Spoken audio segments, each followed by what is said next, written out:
ድሕሪ ዝኸዓ ኢየሱስ ንደቂ መዛሙርቱ ኣብ ጥቓ ባሕሪ ጥብርያዶስ ከም ብሓድሽ ተገልጸሎም በዚ ከምዚ እውን ተረኣዮም ስምዖን ጴጥሮስን ዲዲሞስ ዝብልዎ ቶማስን ናትናኤል በዓል ቃና ገሊላን ደቂ ዘብዴዎስን ክልተ ካልኦት ከዓ ካብ ደቂ መዛሙርቱን ብሓደ ነበሩ ስምዖን ጴጥሮስ ድማ ኣነስ ዓሳ ክገፍፍ ክኸይድ እየ በሎም ንሳቶም ከዓ ንሕና እውን ምሳኻ ንኸይድ በልዎ ወፂኦም ናብ ጃልባ ኣተው በታ ለይቲ እቲኣ ሓደ እኳ ኣይሓዙን ምድሪ ምስ ወግሐ ኢየሱስ ኣብ ገምገም ደው በለ እቶም ደቂ መዛሙርቱ ግና ኢየሱስ ምዃኑ ኣይፈለጡን ኢየሱስ ከዓ ደቀይ ገለ ዝብላዕዶ ኣለኩም በሎም ንሳቶም የብልናን ኢሎም መለሱሉ ንሱ ከዓ ነቲ መርበብ ናብ የማን ጃልባ ኣቢልኩም ደርቢዎ እሞ ክትረኽቡ ኢኹም በሎም ሽዑ ደርበይዎ እሞ ካብ ብዝሒ ዓሳ እተለዓለ ምስሓቡ ሰኣኑ እቲ ኢየሱስ ዘፍቅሮ ወዲ መዝሙር ከዓ ንጴጥሮስ ጎይታና እምበር እዩ በሎ ስምዖን ጴጥሮስ ድማ ጎይታ ምዃኑ ምስ ሰምዐ ጥራዩ ነበረ እሞ ክዳኑ ተዓጢቑ ናብ ባሕሪ ዘለለ እቶም ካልኦት ደቂ መዛሙርቲ ድማ ካብ ምድሪ ኣስታት 200 እመት ጥራይ ርሒቖም ነበሩ እሞ ነቲ ዓሳ ዝመልአ መርበብ እናስሓብዎ ብጃልባ መፁ ናብ ምድሪ ምስ ወረዱ ከዓ ጓህርን ዓሳ ኣብ ልዕሊኡን እንጌራን ረኣዩ ኢየሱስ ከዓ ካብዚ ሕጂ ዝገፈፍኩምዎ ዓሳ ኣምፅኡ በሎም ስምዖን ጴጥሮስ ናብታ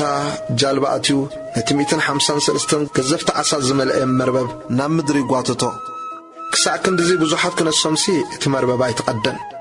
ኢየሱስ ድማ ንዑ ተመስሑ በሎም እቶም ደቂ መዛሙርቲ ከዓ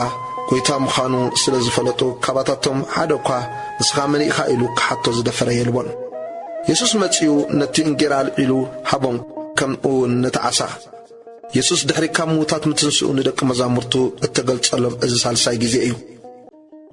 ምስ ተመስሑ ከዓ ኢየሱስ ንስምዖን ጴጥሮስ ስምዖን ወዲ ዮና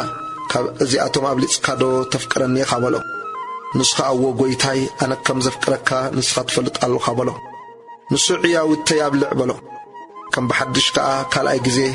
ስምዖን ወዲ ዮና ተፍቅረኒ ዶ ኢኻ በሎ ንሱ እዎ ጎይታይ ኣነ ከም ዘፍቅረካ ንስኻ ትፈልጥ ኣለኻ በሎ ንሱ ኣባጊዒ ሓሉ በሎ ሳልሳይ ድማ ስምዖን ወዲ ዮና ተፍቅረኒ ዶ ኢኻ በሎ ጴጥሮስ ሳልሳይ ግዜ ተፍቅረኒ ዶ ኢኻ ስለ ዝበሎ ጉሂዩ ጎይታይ ንስኻ ኩሉ ትፈልጥ ኣለኻ ኣነ ከም ዘፍቅረካውን ትፈልጥ ኣለኻ በሎ ኢየሱስ ከዓ ኣባጊዒ ኣብልዕ እቲ ብዛዕባ እዚ ዝመስከረን ዝጸሓፈን እዚ ወዲ መዝሙር እዚ እዩ እቲ ምስክሩ ሓቂ ምዃኑ ድማ ንሕና ንፈልጥ ኢና ኢየሱስ ዝገበሮ ግብሪ ድማ ብዙሕ ካልእ ኣሎ ኩሉ በብሓደ ተጽሒፉ እንተ ዝኸውንሲ ነቲ እተጻሕፈ መጽሓፍቲ ኩላ ዝዓለም እኳ ኣይማእኸለቶን ይመስለኒ